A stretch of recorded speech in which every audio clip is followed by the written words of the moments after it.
안녕하십니까. 세드로 두 번째 강좌를 시작하도록 하겠습니다. 우리는 지난 세기에 큰 전쟁이 두 번 있었고, 그 전쟁을 통해서 이 홀로코스트란 하나의 대량 학살 사건들이 물론 이 전쟁을 통해서만 아니라 역사는 유례없는 그런 일들이 많이 일어나곤 했습니다. 지금 보는 사진은 이제 나치가 유대인 600만을 학살한 바로 아이스비치를 비롯한 나치 유대인 학살 현장과 그 장면을 우리가 보고 계십니다.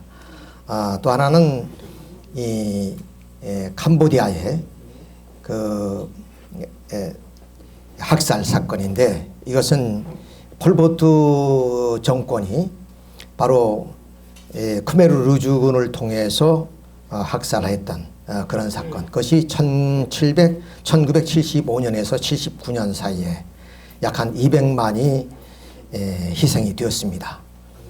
그리고 하나는 이제 저 아프리카의 르완다 사건인데, 1994년에 투치족이 후투족을 이제 학살한 이러한 그 홀로코스트 사건은 이뿐만 아니라 지금도 그렇게 곳곳에서 자행되고 있다. 인간이 얼마나 사악한 존재인가 하는 것을 우리 스스로 드러내는 그런 내용이 아닌가 생각이 되어집니다.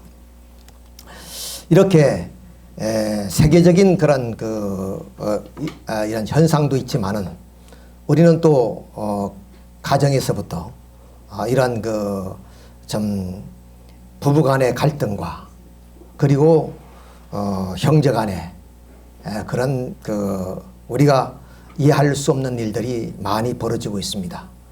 그래서 이제는 우리 가정도 안전지대가 아닌 만큼 이러한 온갖 범행들이 자행되는 그 현실을 목도하면서 우리가 살아가고 있는 이 현실을 보면서 우리는 개탄을 금치 못하는 그런 현실임을 우리는 모두가 직시하고 있습니다. 그렇다면 그동안에 우리는 인류 역사 속에 많은 성현 그리고 현인 철인들이 출현하여 또 종교를 세웠고, 그 종교를 통해서 인류가 나갈 길을 인도해 나왔던 사실도 우리가 부정할 수가 없습니다.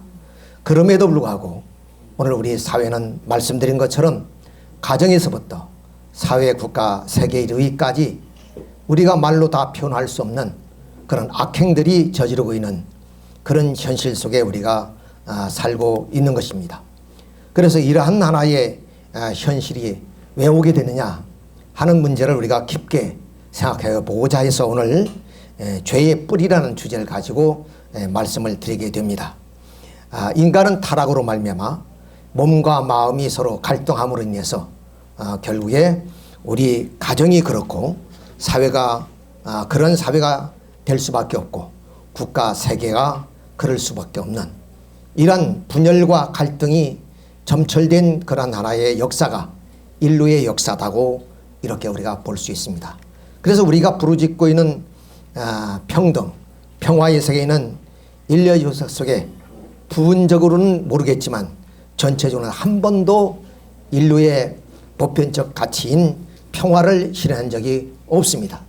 그러면 그 영원히 우리가 그러한 하나의 평화는 우리의 이상으로 남아질 것인지, 그렇지 않으면 또 어떠한 현철이나 성인이 탄생해서 인류의 앞길을 밝게 비추는 어떤 사상이 등장할는지, 이것은 우리가 기대하는 바가 큽니다. 그래서 지금까지 우리의 4대 성인 그리고 많은 현철들이 우리에게 주신 그런 말씀 가운데 이렇게 인류가 사악하고 그리고 인류가 범죄를 저지르면서 이렇게 살아가게 된 원인이 뭐냐, 이것을 부분적으로 많은 성인들이 밝혀주고 있는 내용들을 잠시 보면은 예수 그리스도 즉 기독교에서는 인간 시조가 타락으로 말미암아 본래는 하나님의 참된 자녀로 창조되었지만은 결국에 타락으로 말미암아 인간은 이러한 참 사악한 마음을 가지게 되고 그리고 악행을 저지르게 됐다. 이렇게 기독교에서는 경전을 통해서 말씀을 하고 계십니다. 그럼 석가세도는 결국 우리 인간의 이러한 하나의 현실은 결국 무명, 무지름을 알마 탐욕과 그리고 어리석음과 또 노용, 이런 탐진치, 이런 모로 말마 우리는 번뇌와 고통 속에서 살고 있다. 이렇게 얘기를 하고 있는 것입니다. 또 반면에 우리는 그 순자라는 분은 원래 인간은 악한 그런 성품을 가지고 태어나서 우리가 그런 숙명적으로 살 수밖에 없는 그런 현실을 이야기하고 있는 반면에 이 맹자는 원래는 선한 성품을 가지고 나왔는데 사회가 이렇게 악한 사회다 보니까 우리는 그런 사회의 병행해서 우리 인간 자신이 악행을 저지르게 되는 것이다. 이렇게 모두가 그 성인들 또는 현철들이 이야기를 하고 있습니다만은 어느 것이 확실하게 우리의 마음에 죄를 심고 있는 죄의 뿌리인지는 지금까지 밝혀진 바가 없습니다. 자, 이런 의미에서 오늘 이 죄의 뿌리라는 이 주제는 대단히 현실적인 문제를 해결하는 하나의 내용이 아닌가 이렇게 생각이 되어집니다. 그래서 이 주제를 가지고 여러분과 함께 이제 한 시간을 갖도록 하겠습니다. 자, 이 죄의 뿌리, 이것은 무엇인지 우리가 모르지만 우리는 선하게 살고 하려고 하면 할수록 내 자신도 모르게 좀 악행을 저지르는 그런 경우들이 많습니다. 예를 들어서 좀 살인죄라든가 그런 무서운 죄를 지은 사람들이 후회하는 얘기가 뭐냐면 나도 모르게 그런 범죄가 저지러지게 됐다. 이렇게 후회하는 얘기들을 합니다만은 이처럼 내 의지와는 상관없이 내 순간적으로 어떤 악의 세력에 끌려서 내가 이런 악을 범행하는 이렇게 해서 일생을 망치고 또 이웃을 해치고 사회를 불안하게 만드는 이런 하나의 좀 우리의 좀 마음, 우리의 행동 이런 것들을 우리가 분석해 보게 됩니다. 자, 우리 마음은 이제 번뇌로 가득 차 있는데 그 번뇌 가운데 시기, 질투, 혈기, 교만 그뿐만 아니라 그런 죄가 다시 이렇게 좀 번식이 되어지고 그래서 결국 사회 전체가 참 이러한 범행을 저지르는 그런 일들이 벌어지게 되는 것입니다. 그래서 우리 그 죄를 이렇게 분류를 해 보게 되면은 죄를 4개로 이렇게 분류해 볼 수 있습니다. 그 첫째가 자범죄. 이건 스스로 저지른 적 있죠. 연대적인 죄. 이것은 좀 내가 저지른 죄도 아니고 우리 조상이 지은 죄도 아니지만 인류가 그럼 공동으로 짊어져야 될 하나의 죄. 이런 죄. 그 다음 유전적인 죄는 조상이 지은 죄가 수대에 이른다는 성서의 말씀처럼 조상이 지은 죄가 그 업이 뭐냐면 후손에게 미치는 죄. 그 다음 원죄란 것이 우리가 알 수는 없지만은 우리 인간을 사악하게 만드는 근본적인 죄의 뿌리라고 말씀을 드릴 수가 있습니다. 자, 이것을 우리가 나무에 비유해 보면은 바로 자범죄는 이파리와 같습니다. 그러니까 이파리가 떨어져서 다시 새봄이 되면 순이 돋듯이 이 자범죄도 끝없이 회개하고 반성하고 그래서 난 선하게 살려고 마음을 먹지만은 항상 죄가 다시 돋아나듯이 우리 자신의 범행을 저지르는 경우가 많습니다. 연대적인 죄를 우리는 가지라 부를 수 있고 유전적인 죄를 줄기라 부른다면 이 뿌리와 같은 죄가 바로 원죄입니다. 그러니까 우리는 자범죄나 연대적인 죄나 이 기타 이런 죄를 우리가 속죄하기 위해서 열심히 신앙생활도 하고 우리가 또한 선인들이 말씀을 따라서 우리가 선행을 하려고 노력하면 노력할수록 내 자신도 모르게 나를 뭐냐면 유혹하고 미혹하고 그래서 나를 죄의 구렁텅이로 빠뜨리게 하는 그런 하나의 무리가 있단 말이에요. 악의 어떤 무리. 이런 그 원인적인 그 죄의 뿌리가 우리는 흔히 원죄라고 합니다. 원죄. 그러니까 이런 원죄가 청산되지 않고서는 결국에 우리는 죄에서 해방될 길이 없다고 우리가 볼 수가 있습니다. 자, 그래서 이 원죄가 무엇이냐 하는 것을 우리가 밝히는 것이 오늘의 말씀이 있던 주제가 될 수가 있습니다. 만일에 내게 원죄만 청산될 수 있다면 나는 죄로부터 해방이 될 수가 있습니다. 모든 죄는 원죄로부터 시작되는 것이기 때문에 그렇습니다. 마침 사람이 병에 걸리게 되면 그 병이 어떤 병이냐 이 진찰을 통해서 밝히기만 하면은 거기에 적당한 약을 투약시켜서 우리 건강을 회복시킬 수 있는 것처럼 이 죄라는 원죄라는 것을 우리가 밝히게 되면 반드시 청산할 수 있는 바로 방법이 나올 수 있을 것입니다. 그러나 지금까지 원죄가 무엇이냐 하는 것이 밝혀지지 않기 때문에 지금 우리는 이 죄라는 것을 청산하지 못하고 이런 사회의 많은 그런 좀 혼란과 또 미혹과 유혹 속에서 우리가 살아가고 있다. 이렇게 이제 우리가 말씀을 드릴 수 있습니다. 그래서 죄의 뿌리를 우리가 한번 여기서 성서를 중심해서 한번 살펴보도록 하겠습니다. 사람은 누구나 자기의 본심을 통해서 선하게 살고자 하는 것이 우리의 본성의 마음입니다. 그럴 때만이 또 기쁘고 행복합니다.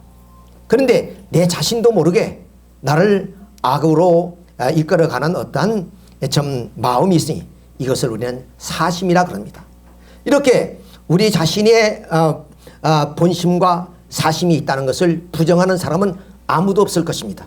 자, 그러면 이런 그 사심과 본심이 공존하고 있는 나라는 존재가 어떤 존재야? 이것이 바로 모순성을 가진 존재다. 이렇게 보면 어떤 좀 존재가 서로 좀 다른 방향을 지향하는 목적성을 가졌을 때 이것을 우리는 모순성이라 그럽니다. 그래서 기독교에서 좀 거장이라 부르는 그 바울 선생도 이런 얘기입니다. 내 속사람 하나님의 법을 또 내 지석엔 또 하나의 법이 있어서 나를 악으로 이끌어 가는도다. 오라 이 공고한 몸에서 누가 나를 건져내겠느냐. 이렇게 정말로 예수님이 사랑하는 그런 사도가 이렇게 스스로 고백한 것을 봤을 때 결국에 예수님도 우리 인류를 다 구속하셨다고 하지만 결국에 완전히 우리 죄를 속죄하지 못했구나. 이 바울의 고백을 통해서 봤을 때 자, 이것이 우리 자신이 이런 모순성에 빠져서 살고 있다 하는 것입니다.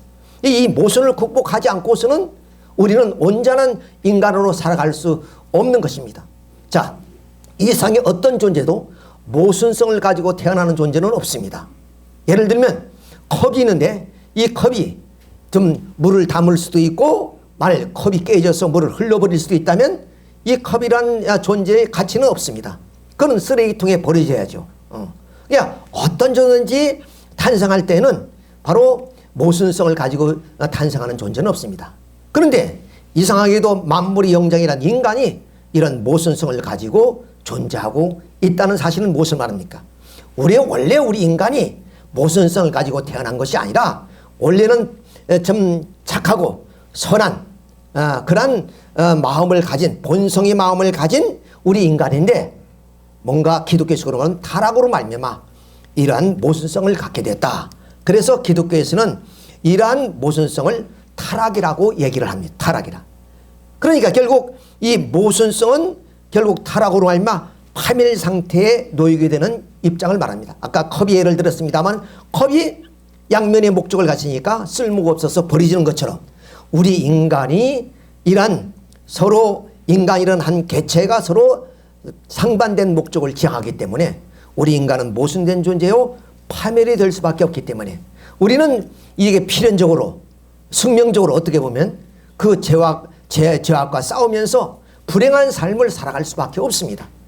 우리는 행복한 삶을 살기 위해서는 뭐 건강도 좋고 그리고 우리의 환경도 좋지만은 내 자신의 뭐라면 이 모순성을 극복하지 않고서는 행복도 그리고 건강도 그리고 우리의 삶의 아름다움도 우리가 성취될 수가 없다는 얘기입니다. 그런 의미에서 결국 인간의 삶의 목적이 무엇입니까? 행복하기 위해서 사는 건데 행복의 가장 그러면 근본적인 문제를 해결할 수 있는 것이 이 모순성을 극복하는 겁니다. 먹고 입고 자는 것은 오늘 우리 한국 경제 같은 상황 속에서는 다 해결이 됐습니다.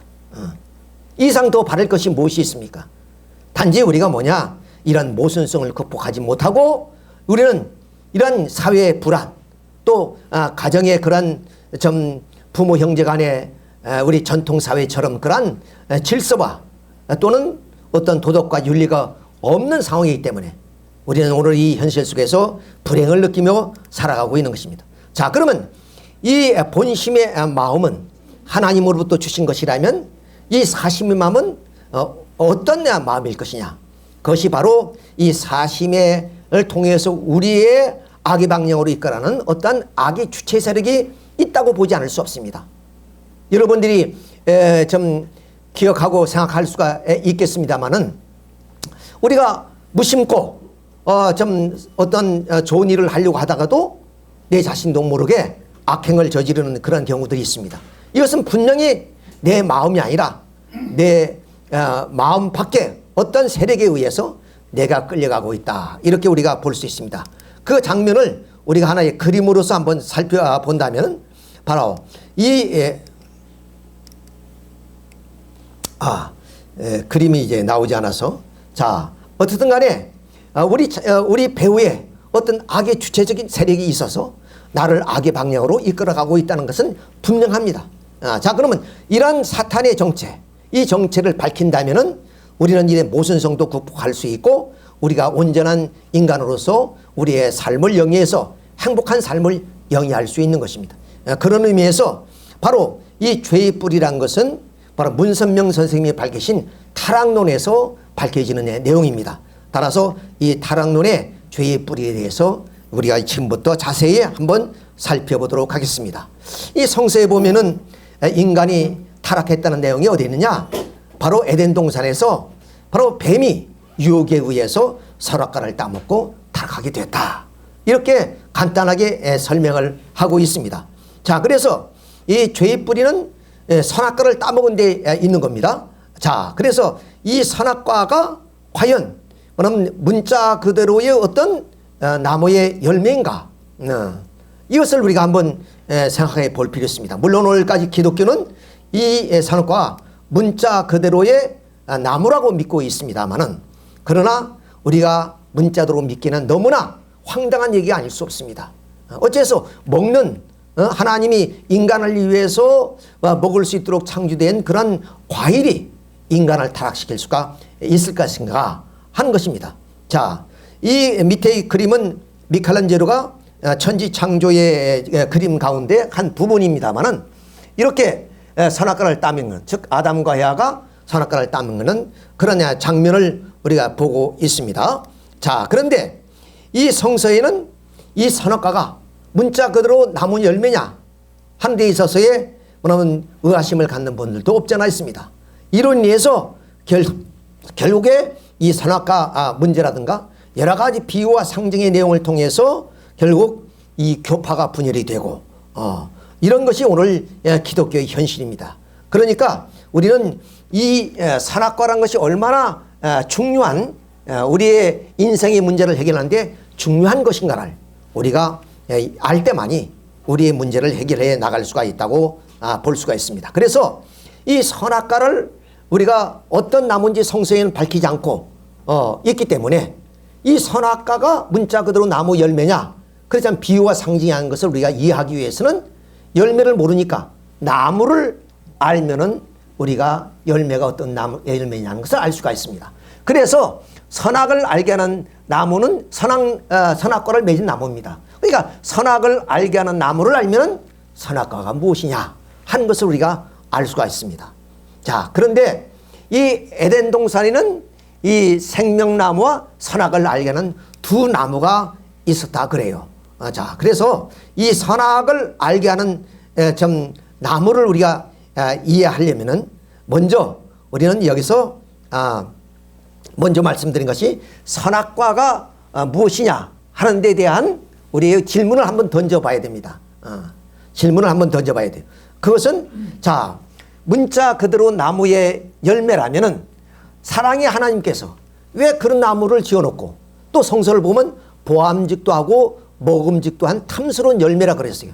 그런 열매를 왜 아담과 헤아가 쉽게 따먹을 수 있는 동산 맹 가운데 지어놓았겠느냐.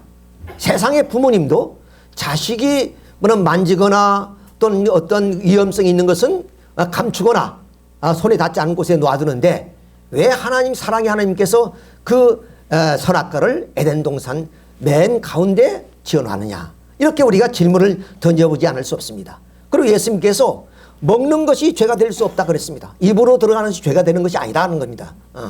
지금까지 우리는 먹는 것을 가지고 죄를 지은 사람이 있습니까? 이와 같이 뭐냐면 예수님도 입으로 들어가는 것이 죄가 될 수는 없다는 것을 봤을 때 선악과는 입으로 들어가는 어떤 열매가 아니다, 그런 것을 반증해 주는 것이다. 그리고 아담과 헤아가 따먹었다는 이 선악과는 유전을 이루고 있다는 것이죠. 아담 헤아가 지은 죄가 오늘 온 인류가 다 원죄로서 이렇게 유전되고 있다는 사실입니다. 근데 유전하게 봤을 때는 이런 먹는 어떤 식물이 유전이 요인은 될 수 없고 인자인 혈통을 통해서만이 유전이 가능하다 하는 것을 봤을 때도 우리는 이 선악과를 부정할 수밖에 없습니다. 또한 이 선악과는 사망에 따르는 하나의 시험입니다. 다시 말씀드려서 오늘 많은 기독교인들은 하나님에 대한 순종 여부를 가리기 위해서 이렇게 선악과를 좀 지어놓았다 그렇지만 어느 부모가 자식이 죽을 수 있는 방법을 가지고 시험하는 부모가 어디에 있겠습니까? 이런 사실로 봤을 때 선악과는 문자 그대로의 나무라고 우리가 믿을 수 없는 것이고 이 선악과는 생명에 대한 애착까지도 문제가 되지 않을 만큼 그런 강력한 그런 자극을 주는 그 어떤 것이면 틀림이 없다. 여러분 우리 먹기 위해서 여러분 죽는 사람이 없을 겁니다. 그렇죠? 그러니까 이 선악과는 따먹으면 죽는다고 했으니까 먹는 거 가지고 그 죽는다는 말을 우리가 듣고도 먹을 사람이 어디 있겠어요? 그러니까 이것을 따먹으면 분명히 죽는다고 했으니까 죽음을 무릅쓰고 따먹게 했던 어떤 자극적인 감성을 일으키는 것이다 그 말이에요. 그러니까 물질이 아니다, 이렇게 우리가 결론적으로 말씀을 드릴 수 있습니다. 그래서 말씀드린 것처럼 주요한 부분이 성서는 비유와 상징으로 기록되어 있기 때문에 선악과도 어떤 비유로 봐야만 할 것이다. 자, 그래서 여기서 말씀드린 것처럼 이 선악과는 선악을 알게 하는 나무의 열매이기 때문에 선악을 알게 하는 나무를 알면은 선악과를 알 수가 있습니다. 근데 우리는 불행스럽게도 성서에 이 선악을 알게 하는 나무에 대한 내용이 딱 창세기 2장 9절 한 구절밖에 없습니다. 그러니까 이 문장을 놓고 선악나무가 어떤 나무냐는 것을 우리가 추측하기는 대단히 어렵습니다. 그래서 말씀드린 것처럼 동산과 있는 두 사람과 두 나무가 있었다니 한 나무는 선악을 알게 하는 나무라면 한 나무는 생명나무라 그랬습니다. 그러니까 선악을 알게 하는 나무가 어떤 나무인지를 우리가 잘 모르기 때문에 함께 있었다는 생명나무를 우리가 알게 되면 선악을 알게 하는 나무가 어떤 나무다 하는 것을 쉽게 우리가 알 수 있으리라 믿습니다. 자, 그래서 성서 66권을 이렇게 다 뒤져보니까 자, 이스라엘 민족의 소망이 무엇이었느냐, 이스라엘의 바람이 뭐냐, 소망이 더디 이루게 되면 마음을 상하게 하나니 소원을 이루는 것이 생명나무다. 그러니까 그러면 이 소망을 성취하기 위해서 이스라엘 민족들이 바람이 뭐냐, 생명나무였다. 생명나무. 이렇게 구약시대의 이스라엘 민족의 소망이 생명나무다. 생명나무가 뭔지는 잘 모르지만 그들이 바람이 소망나무였다 하는 것을 우리가 알 수 있고, 오늘 예수님의 오늘 기독교인들이 소망이 무엇이냐, 그 두루마기를 빠는 자는 복이 있나니 이는 저희가 생명나무에 나아가 그 문을 통해서 거룩한 성에 들어가려 함이라 그랬습니다. 그러니까 이 오늘 기독교인들의 소망도 생명나무를 통해서 거룩한 성에 들어가는 것이 목적이다. 자, 그래서 인류는 오늘까지 모든 인류의 소망이 한마디로 말하면 생명나무를 향하고 있다. 생명나무를 소망으로 바라보고 있다 하는 것이 뭐냐면 이 유대민족이나 오늘 기독교인들이 바람이고 소망이다 하는 것을 알 수가 있습니다. 자, 그러면 이와 같이 오늘 인류가 바람이 소망나무라면 인류의 시조의 바람이 무엇이겠냐? 그 역시 그럼 아담이 소망이 생명나무라는 것은 말할 필요도 없습니다. 자, 우리가 아담의 그런 소망이 무엇이냐는 것을 창세기 3장 24절을 보면 그룹들과 두루두는 화영검으로 그가 타락으로 말미암아 생명나무로 나아간 길을 하나님이 막아버리셨다 이렇게 했습니다. 그러니까 아담도 역시 생명나무를 소망으로 에덴 동산에서 성장하고 있었는데 그 타락으로 말미암아 하나님이 생명나무로 나가지 못하도록 막아버렸다. 그러므로 인해서 아담의 후손들은 생명나무를 소망으로 바라볼 수밖에 없었다. 이런 결론에 이르게 됩니다. 자, 그래서 이제 인류의 시조에서부터 오늘 모든 인류는 소망의 생명나무인데, 그러면 그 생명나무가 무엇일까? 즉 아담이 그렇게 가고 싶었던 생명나무, 그 생명나무가 무엇일까? 이것을 우리가 한번 생각해 본다면, 자, 아담이 생명나무를 소망으로 바라보았다는 그 얘기는 무슨 말이냐면, 아담에게 있어서는 그 어떤 것도 소망의 대상이 될 수가 없습니다. 왜? 그 당시에는 아담과 해와뿐이었고, 그리고 아담과 해와가 무엇을 바랄 그런 것 하나도 없습니다. 왜? 사회가 형성되지도 않았고, 그러니까 물질을 탐욕할 이유도 없고, 사회의 어떤 권력을 가지려고 뭐냐면 소망으로 바라볼 수도 있는 입장이 아닙니다. 단지 어떠냐? 하나님이 아담과 해에게 축복해 주셔서 생육하고 번식하여 만물을 주관하라. 이 3대 축복이에요. 이 3대 축복 가운데 첫째 축복이 뭐냐? 생육하라 그랬습니다. 생육이란 건 뭐야?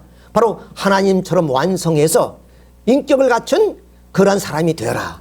그렇잖아요.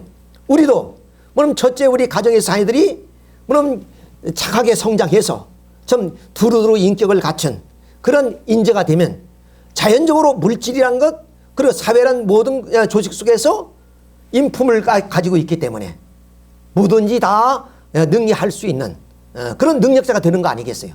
그것처럼 에덴 동산에서도 무슨 권력이 필요하고 물질이 필요한 것이 아니라 하나님의 축복대로 하나님처럼 완성한 인간이 된다면 그때부터냐? 만물의 주인이요, 그리고 이 우주의 주인이고, 그리고 앞으로 태어날 후손들의 그런 조상이 되는 것이고, 그런 입장에서 아담의 바람이 뭐냐? 하나님의 축복대로 창조 이상을 완성한 남성이 되는 것이다. 좀 어려운 얘기로 표현을 했습니다. 그 말을 쉽게 말하면 하나님처럼 완성한 인간이 되는 것이 아담의 소망이었다. 그 이상 바람이 없다 그 말이죠.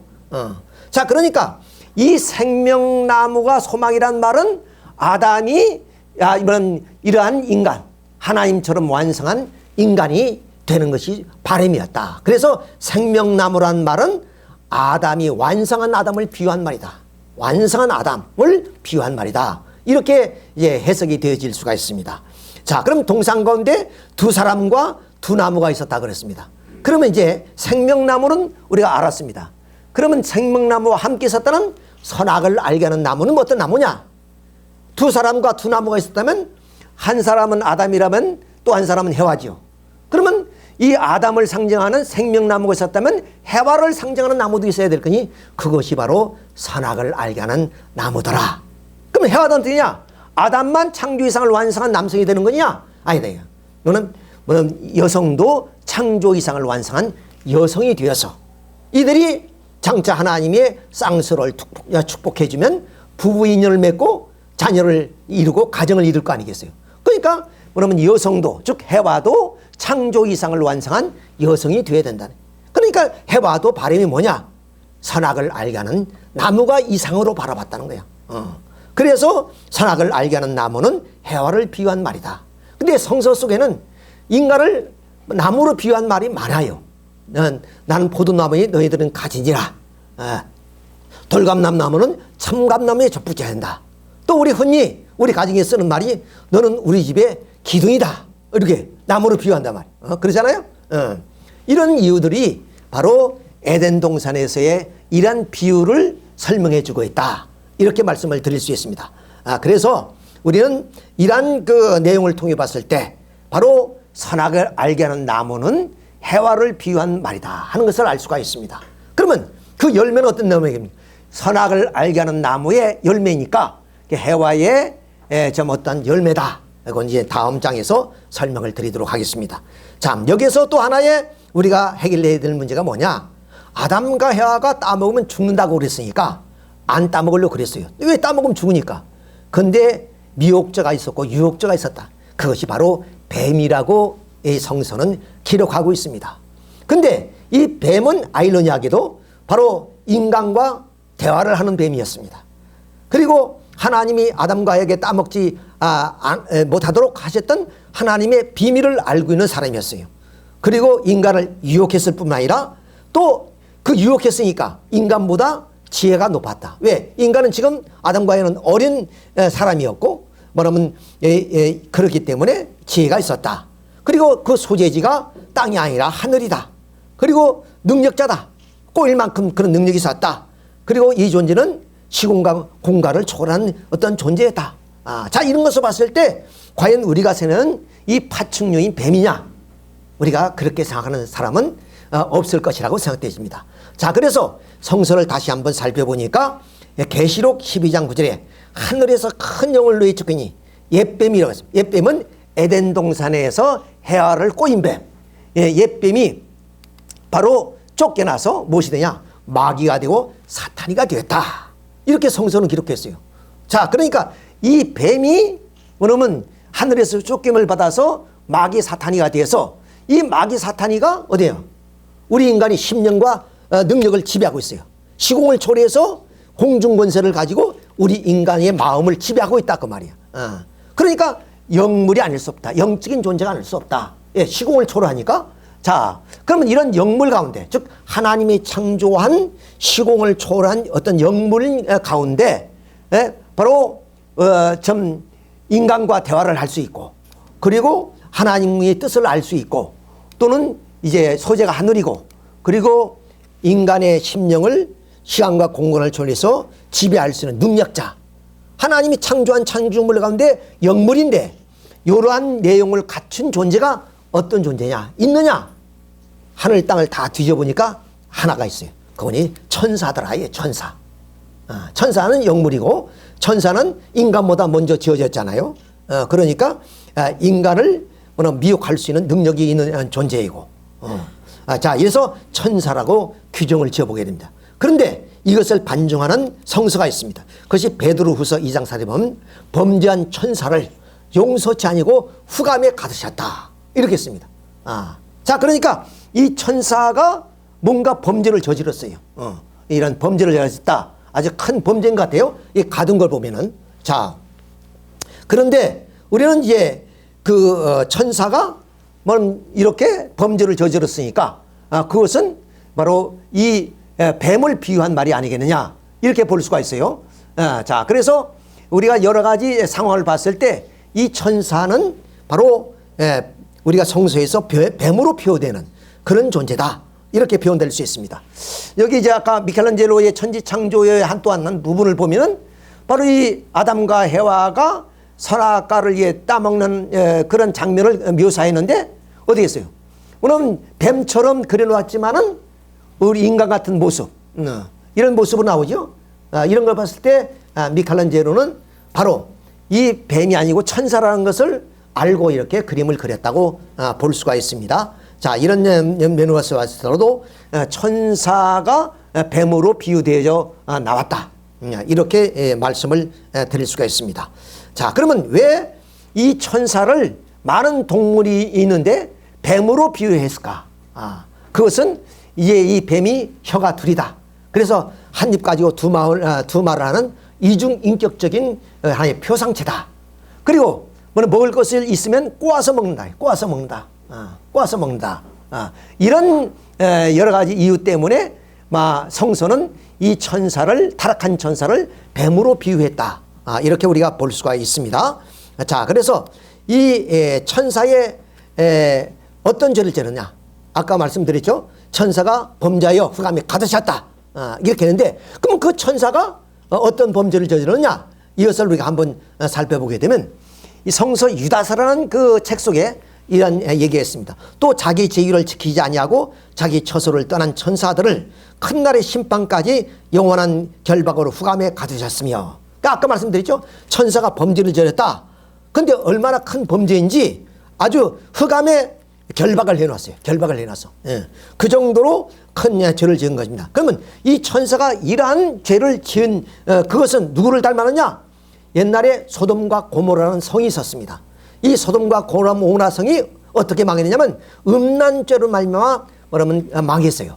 하나님의 진노에 의해가지고. 그러면 이 소돔과 고모라 성이 누구를 닮아서 이런 음란죄를 지느냐? 바로 이 천사의 범죄를 닮아서 그런 죄를 지었다. 그러니까 천사의 범죄는 뭐냐? 음란죄였다. 이게 음란죄. 그게 음란죄니까 흑암에 가두셨다. 이런 얘기가 되는 것이에요. 자, 그래서 이 천사의 범죄가 음란죄입니다. 간음죄다. 근데 이 간음죄는 혼자 저지를 수 있는 죄가 아니에요. 반드시 대상이 있어야 됩니다. 그러면 그 대상이 누구냐? 우리는 인간이 아담과 야가 선악과를 따먹고 타락했다. 즉 범죄를 저질렀다. 그러면 이 아담과 해와의 범죄, 이것을 우리가 잠깐 살펴보게 되면 아담과 해와가 선악과를 따먹기 전에는 벌거벗고 있어도 부끄러워하지 않았어요. 그런데 따먹고 나니까 부끄러워서 무화과 나무에 부풀어 하체를 가렸다 그랬습니다. 이건 시사하는 내용이 상당히 큽니다. 그렇죠? 지금 현장은 똑같아요. 똑같은 그런 현장에서 벌거벗을 때하고 부끄러워서 하체를 가린 그 상황이 어디냐? 범죄하기 전이나 후의 관계예요. 범죄하기 전에는 부끄러워하지 않았는데 범죄하고 나서는 부끄러워서 하체를 가렸다. 그 얘기예요. 자, 그러면 왜 하필이면 하체를 가렸냐? 욥기라는 그 책 속에 이런 얘기 있습니다. 내가 언제 아담처럼 내 죄악을 품에 숨겨 허물을 가렸느냐? 그러니까 아담이 가린 그곳이 허물이고 범죄를 저지른 곳이다. 그러니까 그러면 하체로 범죄를 저지른 것은 어떤 죄입니까? 그것은 바로 음란죄다. 이렇게 볼 수가 있어요. 자, 그래서 이 천사의 간음의 상대자가 누가 되느냐? 바로 해와가 됐구나. 또 인간이 됐다. 그래서 인간과 천사는 어떤 관계로? 행음 관계로 전부 다 범죄를 저질러 타락했다. 이 놀라운 사실을 밝히는 거예요. 여러분들은 이렇게 간단하게 설명을 하니까 여러분들이 마음속에 이성으로 어떻게 받아들이는지는 모르겠습니다. 그런데 문선명 선생님이 우리가 그 통일교에서는 그분을 구세주, 메시아, 참부모님이라고 우리가 하는 이유가 뭐냐? 그분의 외모는 우리와 다를 바가 없잖아요. 근데 우리와 다른 점이 무엇이냐? 그분이 인류가 밝히지 못한 천비를 밝혔다는데 우리는 그분을 그렇게 평가하는 것입니다. 그분이 600권이나 넘는 그런 그 말씀집이 있잖아요. 그 말씀 속에 지금까지 현인, 성철, 성인, 현철 그리고 많은 위대한 분들이 밝혔던 그런 내용 가운데서도 아까 말씀드린 것처럼 이런 죄의 뿌리 하나 밝히지 못한 그런 상황 속에서 하늘의 천비를 밝혀내셨다. 그것이 바로 통일론이라고 말씀을 드릴 수 있는데 그런 통일론을 밝히는 가운데 가장 어려웠던 부분이 뭐냐? 예를 들어서 하나님의 실존의 문제 그리고 창조 과정에 대한 내용 여러 가지 있죠.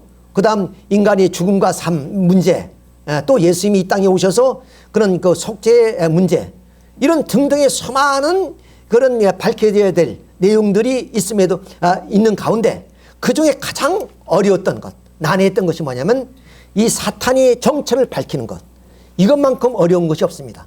여러분 그렇잖아요. 어떤 범죄자가 내가 범행을 저질렀어 하는 사람이 어디 있어요? 끝까지 자기를 감추죠. 그렇잖아요. 그것처럼 이 하나님이 창조한 아름답고 평화로운 이 세계를 오늘의 이 죄악으로 이끌어온 그러한 하나의 주범 그런 사탄의 정체가 스스로 뭐냐면 자기 정체를 밝히겠냐고. 그러니까 수단과 방법을 가리지 않고 다 감출 수밖에 없죠.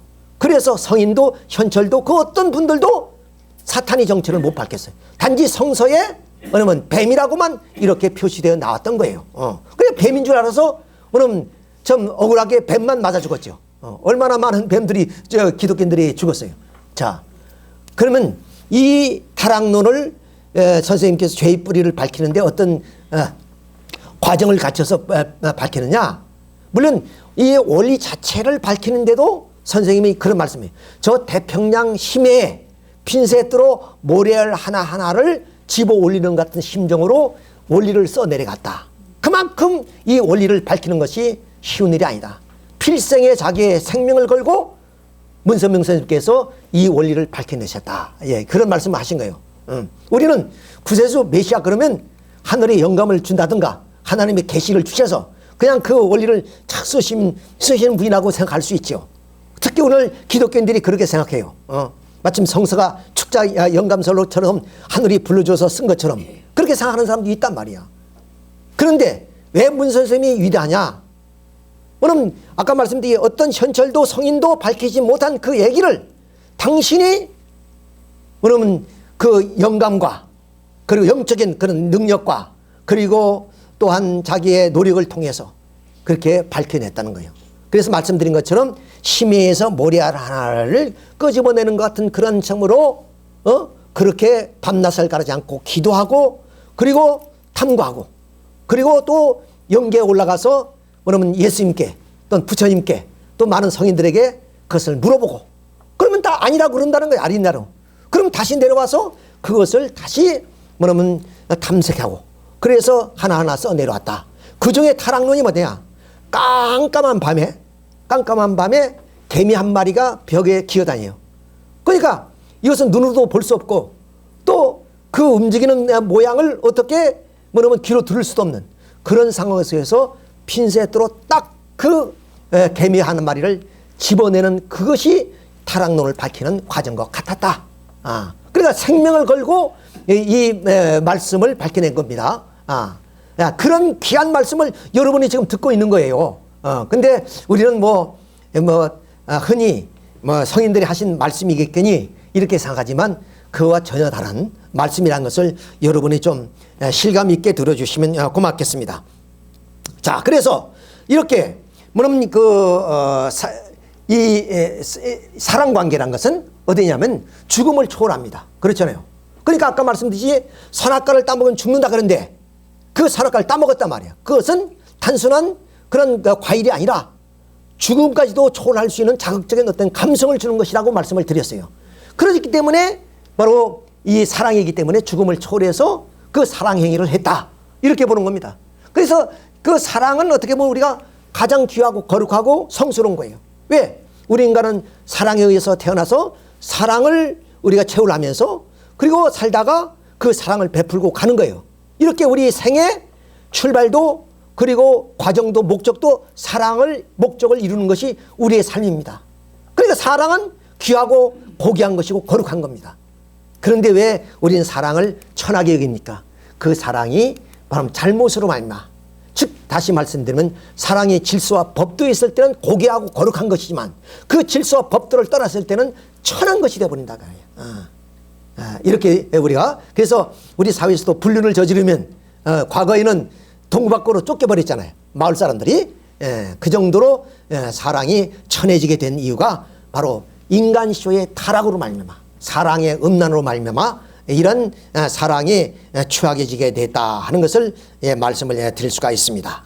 자, 그러면 우리는 인간을 꼬여 타락한 뱀이 천사라는 사실을 밝혔어요. 천사가 인간을 꼬인 주범입니다. 자, 그러면 이 천사가 범죄를 저질러서 결국에 사탄 마귀가 됐습니다. 비로소 이제는 마귀의 정체가 드러났습니다. 지금까지 우리의 마음을 미혹하고 유혹해서 악으로 이끌어갔던 어떤 세력, 이것을 수많은 성인 현철들이 밝히려고 애를 썼고 수많은 양심 있는 사람들이 그러면 또 수도의 생활을 통해서 이것을 밝히려 했지만 못 밝혔다는 것이죠. 자, 그것이 이렇게 우리는 사탄의 정체가 뭐냐? 타락한 천사다. 이걸 이게 밝혀내게 됐어요. 자, 그래서 우리가 그 이사야서 14장을 보면 너 아침 아들 계명성이요.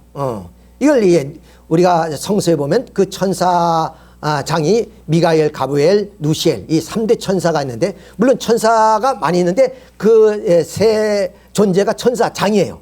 그 세 천사장 가운데 누시엘이라는 이 천사장은 사랑을 관장하는 그런 천사장입니다. 여기서 계명성이란 것은 바로 그 천사장 누시엘을 말하는 건데 계명성이 어찌 그리 하늘에서 떨어졌으며 너 열국을 없는 자가 되어 어찌 그리 땅에서 지켜는고. 그러니까 이렇게 천상 누시엘이 그러면 사탄이가 되어서 오늘 이 열국을 없는 그런 사악한 존재가 되어버렸다. 이것이 바로 사탄의 정체라는 것을 우리가 알 수가 있습니다. 자, 그래서 자 우리가 우리가 흔히 이제 뱀에 대한 얘기를 좀 하려고 그랬습니다. 자, 이게 치악산, 충청북도 치악산이라는 곳이 있죠. 치악산 근처에서 내려오는 전설적인 얘기가 뭐냐? 어느 선비가 한양에 과거 보러 올라가다가 좀 이 까치 울음소리를 듣고 봤더니 바로 이 뱀이 바로 이 까치 둥우리에 새끼를 잡아먹으려고 뭐냐면 이제 좀 공격하는 그런 장면을 보고 어미 까치가 그야말로 이제 소리를 지르는 모습을 선비가 보고 선비가 화살을 당겨서 그 뱀을 잡게 됩니다. 자, 그래서 이 선비는 이제 다시 가던 길을 재촉해서 가다가 그냥 방향을 잃어버리고 산속에서 헤매게 되고 밤을 맞이하게 됩니다. 근데 밤이 깊은데 어디에서 불빛이 하나 보여. 그 불빛을 따라갔더니 어느 기와집이 하나 있었고 거기에 어여쁜 여인이 나와서 맞이하는 겁니다. 그래서 하룻밤을 이제 지나가는 나가니까 좀 유숙하고 가겠다 이렇게 정했더니 괜히 승낙해서 밤을 잠을 자는데 어떤 무리가 내 목을 조르는 거예요. 선비 목을 조르기 시작합니다. 막 죽이려고 노력합니다. 그러면서 그 여인이 하는 말이 네가 오늘 죽인 뱀이 내 남편이다. 우리가 이제 이제 천년된 구렁이죠. 순놈과 안놈이 돼. 이제 하늘로 용이 되어서 올라가까지 돼. 네가 우리 남편을 죽어서 우리의 소원을 이루지 못하게 됐다. 종소리가 3번 울리지 않는다면 너는 죽을 것이다. 그래서 목을 조르는데 그 순간에 절에서 종소리가 3번 울리는 거예요. 둥둥둥을. 그래가지고 결국에 그 선비가 죽음에서 해방이 될 수 있었어요. 아침에 이제 그 절에 가서 그 종소리 났던 곳을 가봤더니 까치 3마리가 피를 흘리면서 땅에 떨어져 있더라는 거예요. 그러니까 뭐는 까치의 보은이라 그래요. 뭐 까마귀 보은이다 이런 말도 하지만은 뱀으로부터 자기 둥우리를 지켜준 그 은혜를 두고 까치 보은으로 그야말로 선비가 죽게 된 것을 알고 그 종소리를 자기들이 몸을 던져서 종을 울리게 만들었다. 그런 얘기입니다. 이렇게 뱀이란 것은 어떻게 하면 유혹자요 미혹자단 말이에요. 그리고 변신하고 그리고 이제 그 천사가 하나님의 뭐는 아들 딸을 잘 이렇게 보살피도록 창조한 존재인데 하나님의 뜻을 거역해서 그렇게 범죄를 일으켰잖아요. 그러니까 배신자요 배반자단 말이야. 이것이 바로 그 뱀의 어떤 표상이다. 이래서 이 법화경에도 그런 내용이 나옵니다. 병에도 한번 보면은 법화경에서의 뱀의 유혹과 애욕의 상징으로 나타났다. 뱀은 제 몸을 그냥 드러내는 것이 아니라 꽃나무 밑에 숨어서 사람을 미혹시키는 존재로 기술돼. 이 법화경에 나온 얘기입니다. 그리고 이제 그 삼세인 과경이라든가 보생경에서는 뱀은 간사한 존재, 그리고 배신자 이런 상징이다. 이런 것을 봤을 때 바로 성서에 있는 것처럼 이렇게 천사를 비유했던 것이다. 그러니까 철저하게 자기의 신분을 가렸고 그리고 자기 세상에 나타날 때는 인자하고 사랑스러운 존재고 아름다운 존재로서 그렇게 뭐냐면 여인으로 그렇게 변신해서 나온다는 거죠. 그러니까 뭐냐면 이제 좀 국가의 흥망성쇠 이런 것도 보면 뭐냐면 그런 그 권력자가 좀 여인의 눈이 멀어가지고 나라를 망하게 하는 그런 경우들이 얼마나 많이 있습니까? 자, 이런 것들을 우리가 봤을 때 바로 이 뱀이라고 기록이 됐지만 그것은 이 타락한 천사를 상징한 말이다. 그래서 천사는 지금까지 어떤 미존재 그리고 어떤 선의의 그런 표상으로서 우리가 생각했지만 물론 그런 천사가 있어요. 근데 누시엘이라는 타락한 천사, 그 타락한 천사의 무리들, 이런 무리들은 바로 그런 사악한 존재다. 결국 우리 인간의 마음을 그럼 악으로 이끌어가서 죽음으로 이끌어가는 그런 좀 사탄이다. 이렇게 우리가 얘기를 할 수가 있습니다. 그래서 이런 천사의 범죄로 말미암아 결국 혈연 관계를 맺었잖아요. 그러니까 불륜한 혈연 관계로 말미암아 그런 우리가 혈통적으로 이런 좀 악의 혈통을 뭐냐면 유전으로 받게 되고 번식하게 됐다. 이렇게 볼 수 있습니다. 자, 이 장면을 다시 한번 실감나게 여러분에게 예를 들어 말씀을 드리면 어느 정승집에 뭐냐면 이제 모습이 살고 있었어요. 아주 충직한 모습이었는데 거기는 고명딸이 있었습니다. 근데 어느 날 뭐냐면 몰래 이 고명딸을 이 종이 겁탈을 해서 자식을 낳았다. 이렇게 생각해 보십시오. 그러면 그 자식은 누구 자식이 되겠어요? 바로 종의 자식이요. 조선시대 신분사회니까. 그렇죠. 자, 이것처럼 뭐냐면 하나님은 아담과 해와뿐이 없어요. 그 하나님이 그렇게 사랑하는 그런 아담과 해와. 여러분이 창조에 대한 이야기가 좀 길어지긴 하지만은 잠시 말씀드리면 하나님이 먼저 인간을 창조하는데 남자를 창조했잖아요. 갈빗대를 취해서 여성을 창조했다. 이 얘기는 무슨 말이냐? 남자가 하나님이 최고의 정성을 들여서 문선명 선생님이 말씀을 보면 절대 신앙, 절대 사랑을 통해서 인간을 지었다는 거예요. 그건 우리 인간의 부모의 예를 들어보면 부모님이 자식을 낳을 때 적당해서 아기를 낳겠어요? 그야말로 그 입덧에서부터 그 고통을 다 참고 그 다음 이제 뭐냐면 태어나서도 그 몸을 풀 때까지 얼마나 많은 고통이 있어요. 그리고 그 애가 성장할 때까지 얼마나 부모의 정성이 깃들어야만 됩니까? 이것이 부모의 마음인데 하나님이 사랑의 하나님이 얼마나 아담과 해와를 창조하실 때 온갖 정성을 다해서 투입해서 창조했겠습니까? 우리는 흔히 하나님은 전지하고 전능하니까 그냥 아담아 태어나라 그러면 태어나는 줄 알죠. 그것이 아니란 말이에요. 그런 하나님이 아니란 말이에요.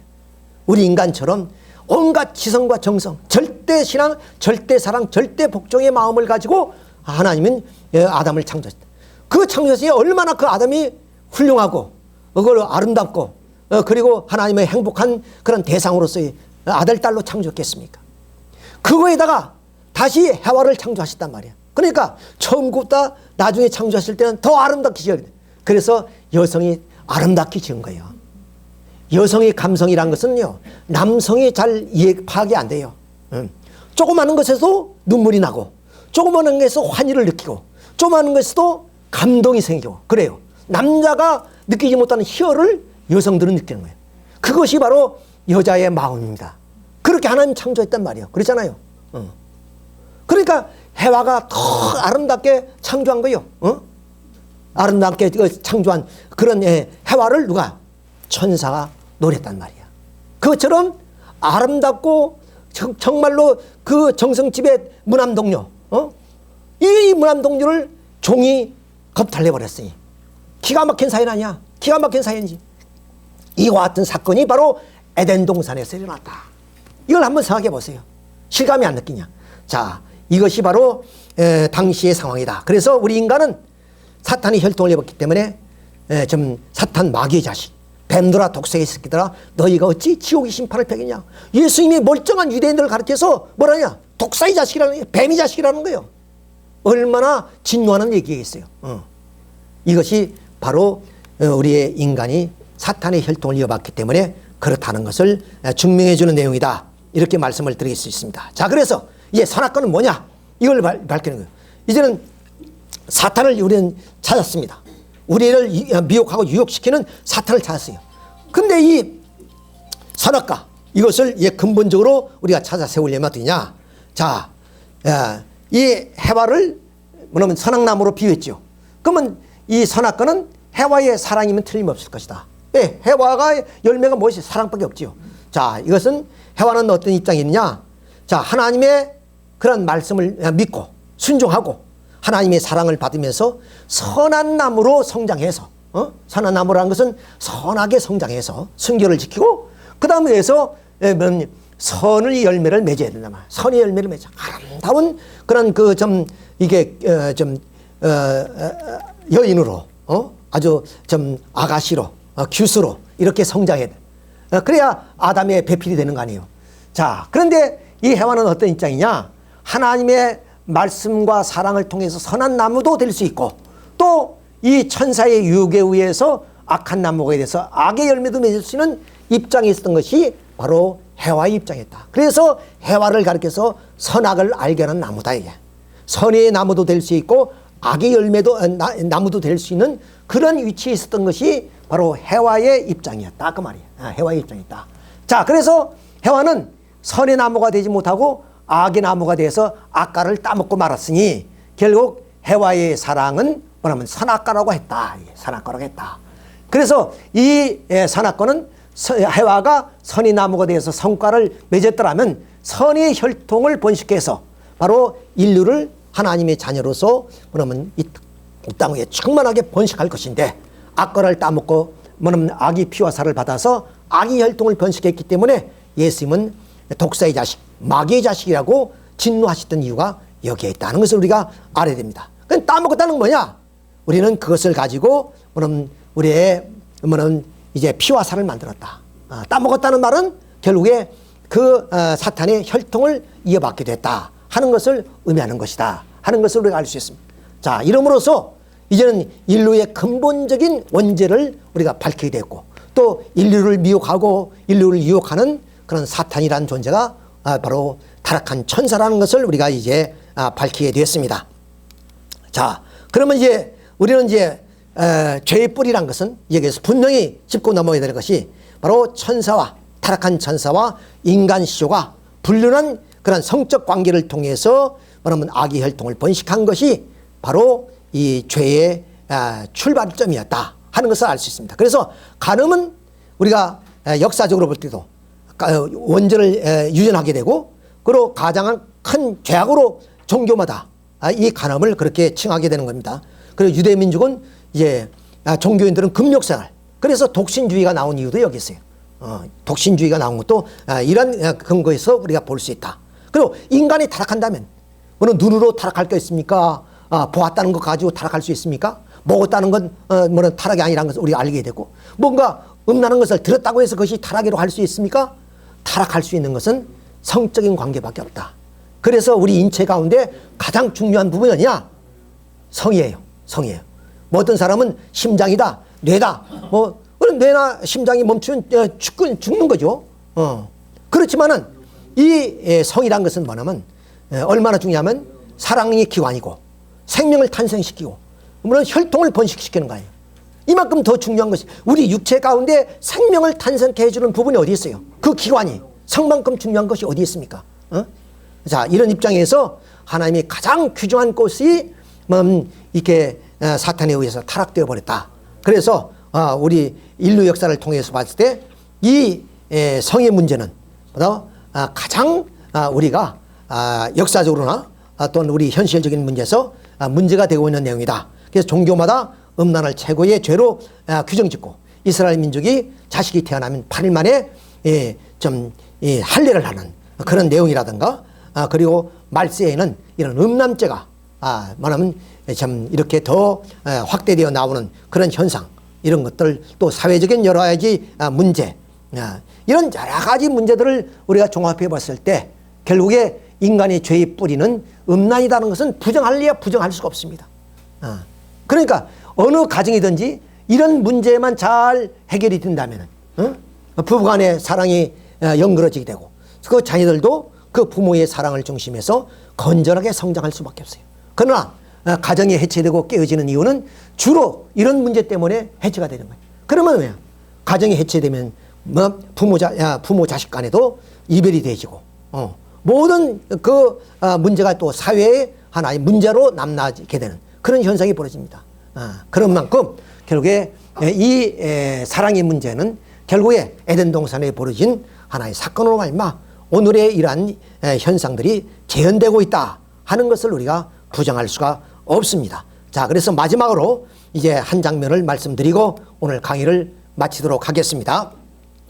자, 그러면 여기서 우리가 의심되는 것이 하나님이 왜 천사를 창조했을까? 창조의 동기를 우리가 안다면 그것은 하나님이 사환으로, 종으로 창조했다는 것이 성서의 구구절절로 이렇게 표현되고 있습니다. 히브리서나 그리고 창세기나 보면 내용들이 나와요. 그 예를 하나 들면 하나님이 그런 그 소식을 뭐냐면 아브라함에게 전할 때 바로 천사가 가서 하나님의 좀 소식을 전합니다. 그리고 또한 그 아브라함의 집에서 마련해주는 고기를 먹는 그런 장면들도, 이런 것들이 모두가 하나님의 사환으로, 종으로서 창조를 했다 하는 것을 얘기고, 두 번째로서는 하나님 혼자 창조를 할 때 협력자가 되고, 그리고 하나님께 뭐냐면 성령의 대상으로, 그렇잖아요. 우리가 뭘 할 때 주위에서 칭찬해주고 칭송해주면 더 기분이 나고 좋잖아요. 그런 성령의 대상으로 하나님은 천사를 창조하셨다. 그리고 이렇게 천사까지 창조한 다음에 하나님은 자녀로서 당신의 형상을 따라서 일남일녀를 창조하셨기 때문에 인간은 하나님의 자녀다. 그러니까 천사와 인간은 바로 이런 종과 주인과의 관계입니다. 그러니까 비교될 수 없는 존재다. 천사는 오늘 우리는 타락했기 때문에 천사를 우러러 보고 어떤 미의 대상으로 선의 상징으로 우리가 생각하지만은 원래는 천사는 바로 하나님의 종이자 우리 인간의 종으로서 하나님이 창조하셨다 하는 것을 우리가 아셔야 돼요. 이것이 우리의 어떤 이 천사에 대한 우리의 가치를 갖는 것입니다. 자, 그렇기 때문에 타락으로 말미암아 그래서 우리 인간은 하나님의 창조하신 피조세계 주관자고, 그리고 그러니까 우리 인간은 이 천사까지도 주관할 수 있는 주인의 입장입니다. 그런데 이것이 전도돼 가지고 오히려 천사의 주관을 받는 입장이 되었다. 예를 들면은 이제 좀 단란한 가정을 이루는 어떤 집안의 부인이 있다 합시다. 그런데 나쁜 놈에 의해서 강탈을 당했어요. 그러잖아요. 강탈을 당하고 이제 가정은 깨지게 됐습니다. 그러면 그 여인은 좀 나쁜 사람에 끌려다닐 수밖에 없다. 끌려다닐 수밖에 없다. 그런 조건에 의해서. 자, 그것처럼 이렇게 주관을 해야 될 인간이 사탄에 의해서 타락함으로 말미암아 사탄의 주관을 받는 입장이 되어서. 자, 그러니까 이 천사는 종이니까 사탄의 주관을 받으니까 우리 인간은 어떤 입장으로 떨어졌냐? 종의 종으로 떨어졌다. 종의 종으로 떨어졌다. 그래서 바울 선생이 이런 얘기를 합니다. 우리는 종의 입장에서 주님의 그런 속죄로 말미암아 양자라도 되는 것을 바란다, 소망한다, 그 말했습니다. 그러니까 하나님의 직계의 자녀가 되지 못할 망정 종의 신분을 벗어나서 하나님이 양자라도 된다면 그것이 바로 소망이다. 이렇게 바울 선생이 고백하는 내용을 보더라도 우리 인간은 종의 종으로서 전락해버린 그런 존재가 되었다. 이렇게 우리가 볼 수가 있어요. 그게 얼마나 비참한 사건입니까? 아까 말씀드린 정승집에 무남 동료가 종에 의해서 범죄를 당하고 자식을 낳았으니 그 자식이 누구 자식이에요? 정승 집안에 그 대를 이을 그런 자손이 아니란 말이에요. 종의 자식이란 말이에요. 종의 자식. 이런 거와 마찬가지다. 그래서 하나님의 자녀로 창조했던 인간이 종으로 전락돼 버렸어요. 이런 기가 막힌 사실을 우리가 아셔야 됩니다. 그래서 우리 인간은 이렇게 영육으로 되어 있잖아요. 그래서 영적으로 이 천사의 타락한 천사와 영적인 혈연 관계를 통해 가지고 타락해 버렸어요. 타락해버려. 그다음 아담이 또 주니까 따먹었다 그랬죠. 그래서 해와가 다시 아담과의 그런 하나의 관계를 맺게, 하나님 허락 없이. 그래서 이것이 육적 타락이야. 그러니까 인간은 영적으로 육적으로 다 타락해버렸어. 영육으로 타락해버렸다. 그러니 인간이 하나님이라고 부를 수 있고 하나님이 내 자식이라고 부를 수 있는 그런 흔적이 사라져버렸어. 완전히. 이것이 기가 막힌 하나님의 입장에 있을 때 기가 막힌 사연이다. 그래서 어떤 독실한 신앙자들은 이런 얘기를 합니다. 하나님은 한의 하나님이다. 그러니까 귀한 자식을 창조해 놨는데 그 자식을 잊어버렸으니 하나님의 한이 얼마나 깊겠습니까? 이런 것을 잘 표현하는 말이라고 이렇게 우리가 볼 수가 있습니다. 자, 그래서 우리 인간은 이렇게 하나님의 창조의 뜻대로 아담과 해와가 이렇게 완성해서 선한 아버지와 어머니가 되면은 선한 자를 낳아서 이렇게 가정사회, 국가, 세계를 이루어서 이 땅에 지상천국을 이룬 것이 하나님의 창조의 목적이에요. 또 우리 인간의 존재의 목적이기도 합니다. 이렇게 살아야 될 것이 결국에 인간이 산악과를 따먹고 말았단 말이야. 자, 따먹기 전에 우리 인간이 가치는 어디냐? 하나님적 가치, 유일무이한 가치, 천주적인 가치라고 그랬어요. 예수님도 그랬지. 너희가 온 천하를 얻고도 내 한 목숨을 잃으면 무슨 사용이 있겠냐? 그러니까 내 목숨, 내 한 가치가 천주의 가치 이상의 가치를 가진 존재다. 이런 존재예요. 그리고 석가모니도 천상천하 유아독존이라고 그랬잖아요. 우리 인간은 하늘 위에나 땅 위에 나 같은 존재가 없는 거예요. 이런 유일무이한 존재, 이런 가치를 가진 존재로서 우리가 태어났고, 그리고 우리 인간은 하나님을 닮으면 하나님적인 가치를 가진 존재다. 이런 존재가 결국 선악과를 따먹고 어떤 존재가 되느냐? 마귀 사탄이 자식이 되어버렸어요. 마귀 자식이 되어버렸다. 그래서 결국에 이 아담과 해와는 결국 선한 부모가 되지 못하고 악한 부모가 돼서 결국 즉 환부역조가 됐죠. 우리는 조상이 바꿔져 버렸어. 세상이 거꾸로 됐단 말이야. 조상이 거꾸로 돼본 거예요 지금. 이런 하나님의 자녀로서 이 땅 위에 지상천국을 이루어야 되는데 결국 인간이 타락한 사건은 어떤 사건이냐? 아담과 헤아가 뭐냐면 이 사탄과의 혈연적 관계를 말마 악한 부모로 인류가 뭐냐면 시조로 탄생하게 됐고, 그로 인해서 뭐냐면 이 땅 위에 죄악을 번식한 자녀들을 낳았으니 그 자녀가 예수님 말씀하신 것처럼 뱀들아 독사의 새끼들아 너희가 어찌 지옥의 심판을 피하겠느냐는 마귀 자식이 되고 독사의 자식이 되어버렸어. 이것이 기가 막힌 사예요. 그러니까 이 사탄은 공중권세를 가지고 시간과 공간을 초래해서 인간의 심령을 지배한단 말이야. 그러니까 죄에서 해방되려면 해방될수록 집요하게 사탄은 나의 마음을 붙잡고 끌고 가는 거예요. 그러니까 독신 생활하는 사람들이 처절한 신앙생활을 하는 걸 보십시오. 지난 주일날 제가 말씀을 드렸습니다마는 자, 불교인들이 그 수행하는 과정을 보십시오. 어떤 수행자들은 칼날 같은 그런 바위에 앉아서 밤을 지새우면서 기도를 한다고. 왜? 결론은 뭐냐면 내 마음을 비우기 위한 것이야. 그 내 마음이 무엇이냐? 삼독이라는 탐진치, 탐욕과 그리고 노여움과 우매함이 내 마음속에 가득 찼어. 이것을 끌어내려고 해서 바위 같은 칼날 같은 바위에서 기도를 하고 있단 말이야. 그러면 그럴수록 사탄은 집요하게 아니라고 부정하면서 자꾸 아름다운 여인의 모습으로 보여주기도 하고 맛있는 음식으로 보여주기도 하고 세상의 부귀와 영화를 보여주고 유혹한단 말이야. 미혹한단 말이야. 이것이 수도자들이 넘어야 될 하나의 사이야. 가장 어려운 것이 뭐냐? 마지막 그 여인을 아름다운 여인이 나타난다는 거예요. 시험을 하는데 사탄이가 그거에 넘어가면 어때요? 10년 공부 남의 아웨이 타불이 되는 거야. 모든 신앙인들이 뭐냐면 어려움을 겪는 과정이 그거예요. 그냥 세속에 묻혀 살면 아예 사탄이 주관을 받으니까 사탄이 관심 없어요. 그냥 왜 나도 다 악행을 하니까. 근데 이 세속을 떠나서 그야말로 마음을 비워서 그런 하나님의 자녀로서 앞장서서 나가려 하실 때는 사탄이가 용납하잖아요. 그러잖아요. 어떤 뭐냐면 그 무리 가운데 어떤 그 공동체 가운데 예를 들어서 조직폭력배에서 나가려 해봐요. 조직폭력배에서 가만히 두겠냐고. 그것처럼 이 공중권세를 가지고 세상을 지배하는 사탄이가 내가 이 세속을 떠나서 마음을 비워서 뭐냐면 하나님의 뜻을 중심하고 살겠다고 했을 때 사탄이가 용납하지 않아요. 끈질기게 미혹하고 유혹해서 나를 도시지 악으로 끌어내는 거예요.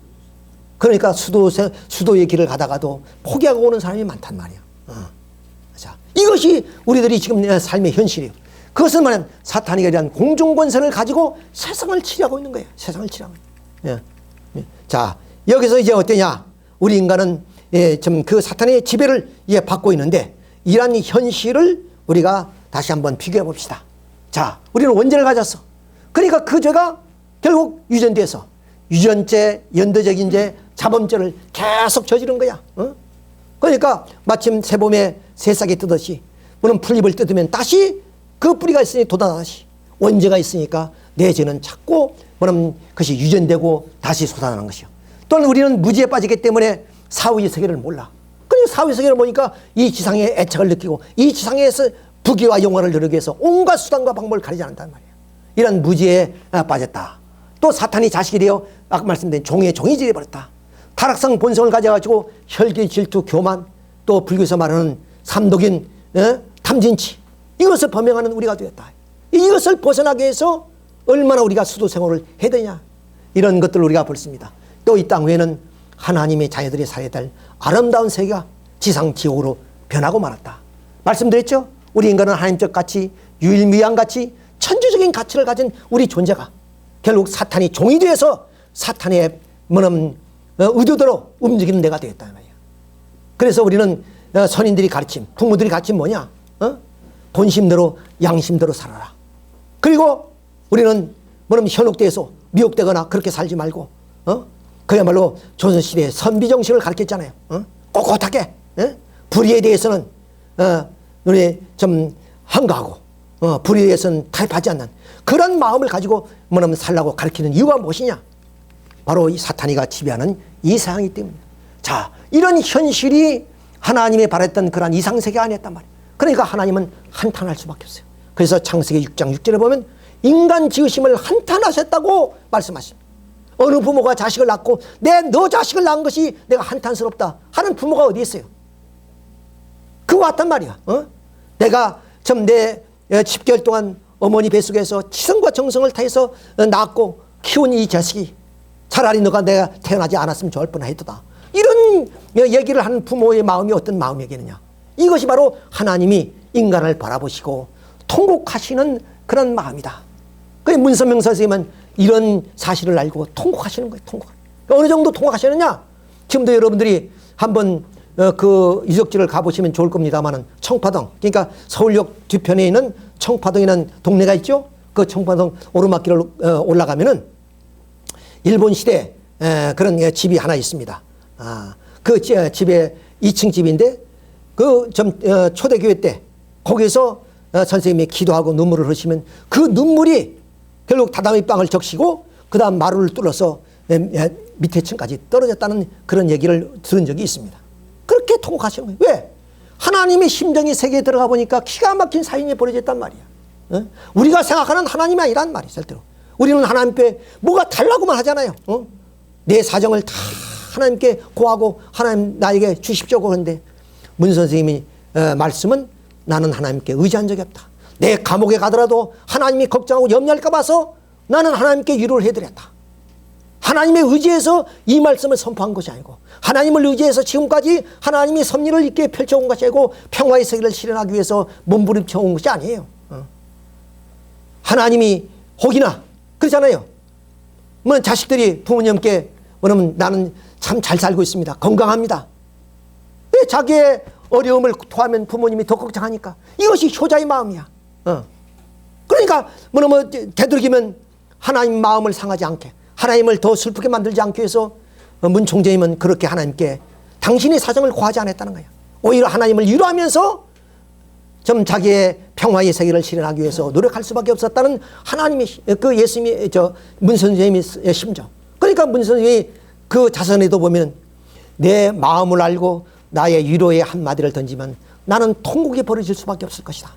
그러한 처절한 삶을 살면서 인류 평화를 위해서 모든 것을 투입해서 살아오신 분이다. 이렇게 우리는 알고 있습니다. 그 다음 뭐냐면 만물도 탄식한다. 말 못하는 만물도 사도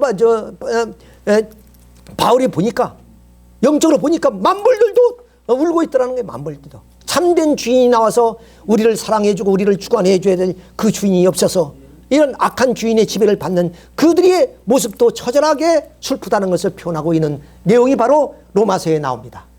그 다음 인간 탄식 때 로마서 8장이죠.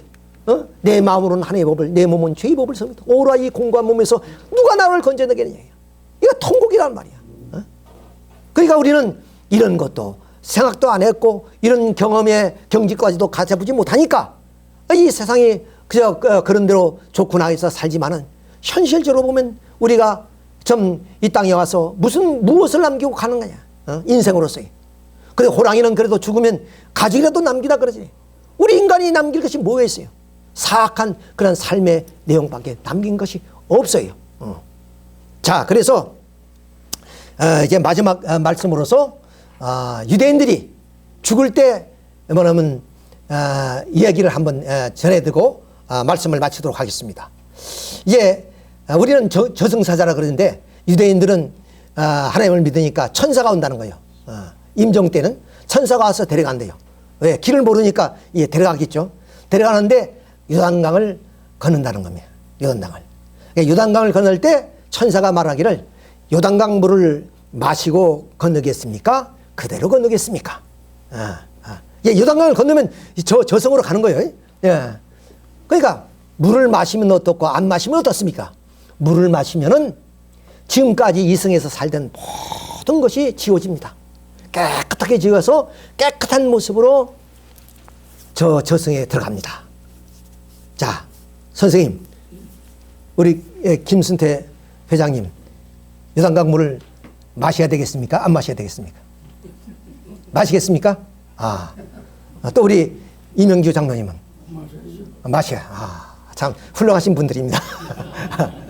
자, 그런데 안 마시면 어떻습니까?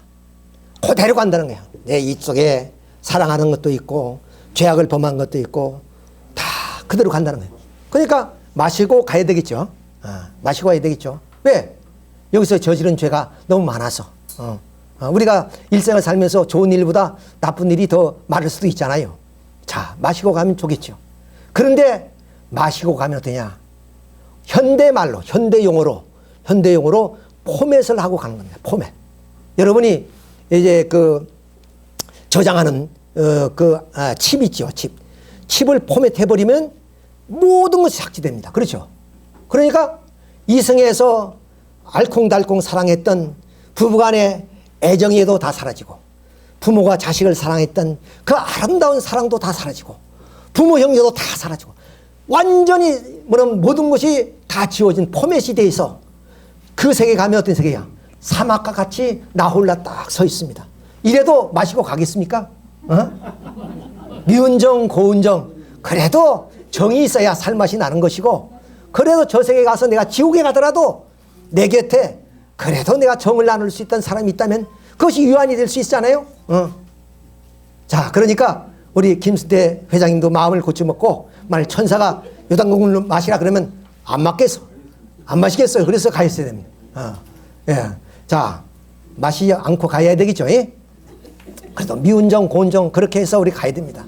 자, 이렇게 우리 인간은 이제 한 시대에 살고 누구나 다 가야 되는 그 길을 가는데, 자, 사탄의 그런 정체를 밝히고 죄의 뿌리가 무엇이다, 이것을 알고 우리가 가는 것, 이것이 우리 이 세상의 삶의 모든 것을 정리하고 가는 것입니다. 그러니까 이때부터 우리는 새로운 삶이 시작될 거 아니에요. 그렇잖아요. 야, 죄가 무엇이구나. 그리고 또한 사탄이 나의 그 좀 시간과 공간을 중에서 내 마음을 지배하고 있는 무리가 무엇이니까, 이것을 우리가 알게 되면 경계할 수 있고, 또 그것을 피해서 우리는 바른 삶을 살아갈 수 있지 않겠냐, 이런 말씀을 드리면서 오늘 이 한 시간을 이것으로 마치도록 하겠습니다. 대단히 감사합니다.